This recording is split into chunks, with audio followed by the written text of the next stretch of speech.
Une trentaine de chiens, environ 140 chats, des poules, des chevaux. Bienvenue à La Chaume, plus qu'un simple refuge, La Chaume, c'est avant tout un lieu d'accueil, créé en 1991 par cet homme, Patrick Sacco. J'ai souvent tendance à dire de manière un petit peu provocatrice, parce que j'aime bien renverser parfois les valeurs, que je vis chez les animaux, je vis chez eux. C'est un espace où quelques animaux qui ont eu l'occasion de croiser ma route eh bien, peuvent vivre quelques instants que j'espère les moins mauvais possibles avant de trouver une famille. Trouver une famille, il s'agit là du vrai défi. Patrick se bat au quotidien pour faire adopter ses protégés. Les animaux qu'on accueille habituellement, ce sont les animaux qui, eh bien, à un moment donné, sont en rupture. Il y a un problème qui se pose sur leur route, soit parce que les personnes avec lesquelles ils vivaient auparavant sont décédées, sont hospitalisées, ou bien pour une raison quelconque ne veulent plus assumer l'animal qu'elles aimaient la veille et qu'elles haïssent aujourd'hui. Donc ce sont des animaux qu'on accueille souvent âgés et puis souvent en mauvais état ou en mauvaise posture. Heureusement pour eux, dans les 250 mètres carrés de la maison, sur les 2 hectares de terrain, tous ces animaux autrefois en mauvaise posture trouvent ici un espace de jeu et de vie idéal, mais aussi et surtout de l'amour, beaucoup d'amour et de tendresse de la part des bénévoles comme Daniel, actif dans l'association depuis maintenant 7 ans. Ici, c'est une vie avec la vie. Si vous préférez, ici, quand on les regarde, ben, ils sont heureux. Ouais. C'est une pension, en étant une pension, une maison de retraite, c'est tout dans un mot. Ils sont libres, ils sont beaux.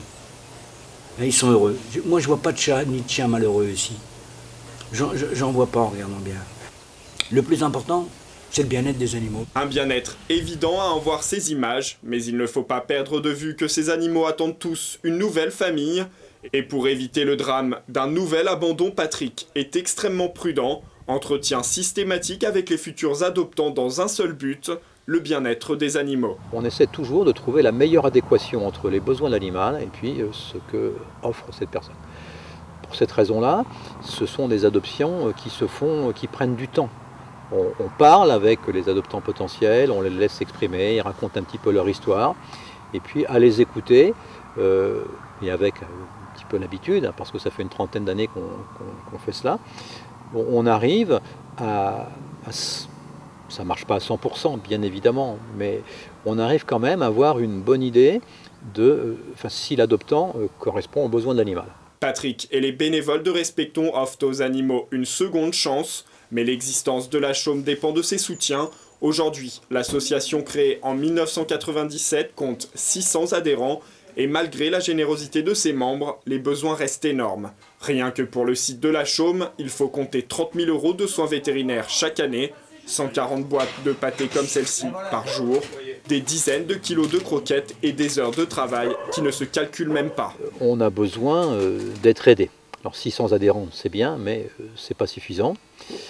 Et nous sommes toujours à la recherche donc, de nouveaux adhérents, de bénévoles, qui chacun à leur manière, donc, soit chez eux, à distance, peuvent nous apporter une aide, soit à La Chaume, en venant ponctuellement, le temps d'un week-end ou pour une période un petit peu plus longue, nous apporter une aide matérielle, physique, dont on a besoin en permanence.